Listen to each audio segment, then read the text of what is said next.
Hi everyone, welcome back to my channel. This is Keerthi Charan. ఏంటి ఎండినత్తలు చూపిస్తుంది అని అనుకుంటున్నారా? కార్తీక మాసం అయిపోయింది కదండి. సో ఈ రోజు సండే కదా, నేను సింపుల్ వేలో ఎండినత్తలు ఎలా క్లీన్ చేసుకోవాలి అండ్ ఎండినత్తల కర్రీ అంటే మన దగ్గర ఏం లేకపోయినా ఎలా చేసుకోవాలి, లేకపోవడం అంటే లైక్ టమాటా కానీ అలా ఏమైనా గ్రేవీ ఐటమ్స్ కాకుండా మామూలుగా మనం కర్రీ అనేది సింపుల్ వేలో ఎలా చేసుకోవాలో ఇప్పుడు నేను చూపిస్తాను. సో లెట్ us స్టార్ట్ ఆ ప్రాసెస్.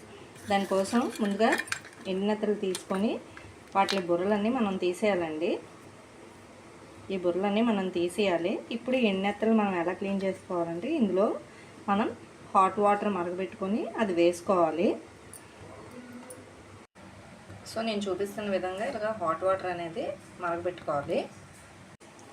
ఇప్పుడు నేను చూపించిన ఈ హాట్ వాటర్ అనేది ఇప్పుడు మనం ఈ ఎండినత్తలు క్లీన్ చేసుకోవడానికి జస్ట్ కొంచెం వేడిగా మరిగితే సరిపోతుందండి. ఇగోండి హాట్ వాటర్ అనేది మనం ఇప్పుడు ఈ ఎండినత్తల్లో వేసుకోవాలి. సో ఇప్పుడు మనం ఈ హాట్ వాటర్ నేను ఏదైతే చూపించానో అది వేసుకోవడం వల్ల ఈ ఎండినత్తళ్ళు కొంచెం నాని దానికి ఉన్న మట్టి అదంతా కూడా మనకి అడుగున వచ్చేస్తుందండి. సో ఇది క్లీనింగ్ ప్రాసెస్. సో వేడి నీళ్ళు వేసుకోవడం వల్ల మనకి చాలా ఫాస్ట్గా ఈజీగా కూడా ఈ ఎండినత్తళ్ళు అనేవి క్లీన్ అయిపోతాయి. సో జస్ట్ ఒక 2 minutes అలాగా హాట్ వాటర్లో మనం ఈ ఎండినత్తళ్ళని ఉంచుకోవాలి. ఇప్పుడు 2 నిమిషాలు అయిన తర్వాత మనం ఎండినత్తళ్ళని మన దగ్గర కొంచెం గరుకు నేల కానీ రాయి కానీ ఉంటే దాని మీద రుద్దితే వేగంగా మనకు వచ్చేస్తుంది. అలాగ రాయి అవైలబిలిటీ లేని వాళ్ళు కొంచెం మన గోరుతో ఇలాగ గోకితే ఈజీగా దాని మీద ఉన్నది వచ్చేస్తుందండి. సో దాన్ని క్లీన్ చేసింది మనం వేరే ప్లేట్లో వేసుకోవాలి. సో ఇవన్నీ ఫైనల్గా మనం ఒకసారి వాష్ చేసుకుంటే అయిపోతుంది. కొన్ని ఇలాంటి చెత్త ఏదైనా ఉంటే వేడి నీటిలో వేయడం వల్ల ఈజీగా మనకు వచ్చేస్తుంది అన్నమాట. ఒక రాయి మీద మనం వేసి రుద్దితే ఇంకా ఈజీగా వచ్చేస్తుంది. సో ఇదండి క్లీనింగ్ ప్రాసెస్.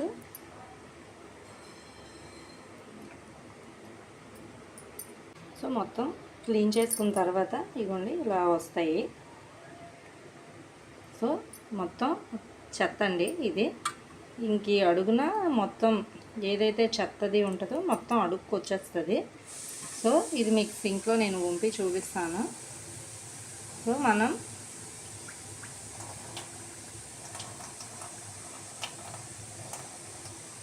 ఇలాగా తొక్కు అనేది వచ్చేస్తుందండి అడుగుకి మొత్తం. ఇప్పుడు మనం వీటిని సపరేట్గా మనం క్లీన్ చేసుకోవాలి. మళ్ళీ మంచినీళ్ళతో క్లీన్ చేసుకొని మనం కర్రీ ప్రాసెస్ అనేది చేసుకుంటే సరిపోతుంది.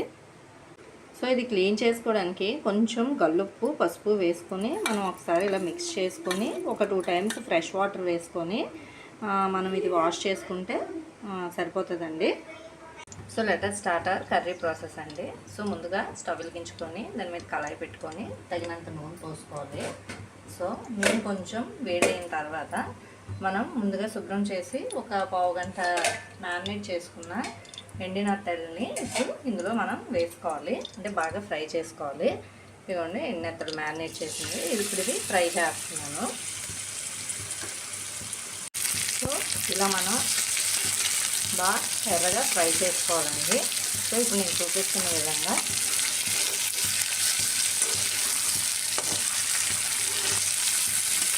సో మనం సీ ఫుడ్ కూడా అప్పుడప్పుడు తీసుకుంటూ ఉండాలి కదండి.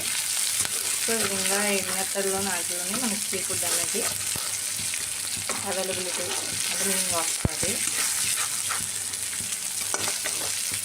అవుతున్నాయి. యాక్చువల్గా ఎండినత్తళ్ళ ఫ్రై ఎంత బాగుంటుందంటే మనం జస్ట్ అన్నం చారు ఈ ఎండినత్తలు లేపుకుని ఉంటే చాలండి, అసలు మొత్తం అన్నం అంతా తినేయచ్చు. అంత బాగుంటుంది ఫ్రై అనేది.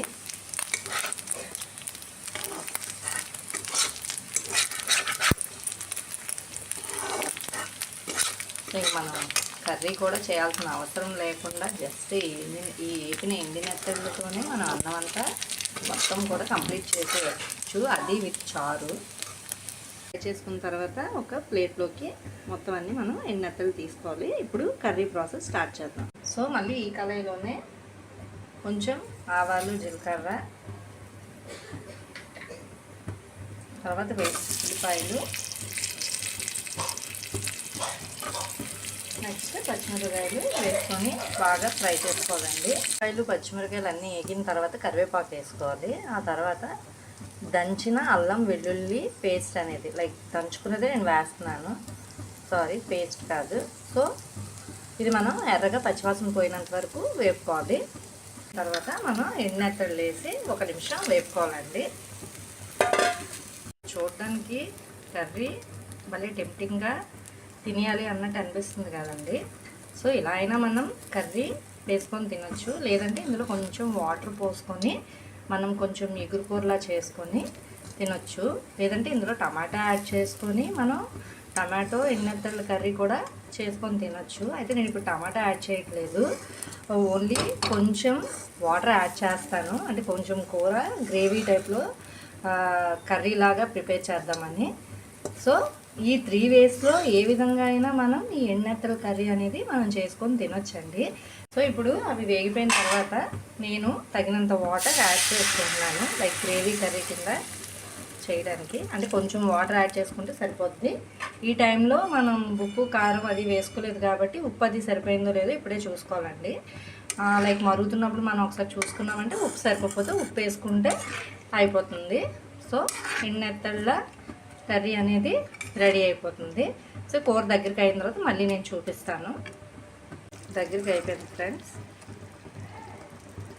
ఇదిగోండి ఎండునెత్తళ్ళ కర్రీ. సో దీని మీద ఇప్పుడు నేను కొత్తిమీరతో గార్నిష్ చేసుకుంటాను. సో ఫైనల్గా మన కర్రీ అనేది కంప్లీట్ అయిపోయింది. సో వెరీ సింపుల్గా ఇలాగా మనం చేసుకోవచ్చు. చారులో వేసుకొని తింటే చాలా బాగుంటుంది. So if you like this process, అంటే నేను చేసిన విధానం మీకు నచ్చినట్లయితే ప్లీజ్ లైక్ చేయండి, షేర్ చేయండి అండ్ సబ్స్క్రైబ్ చేసుకోండి. బెల్ ఐకాన్ క్లిక్ చేయండి. Thank you for watching.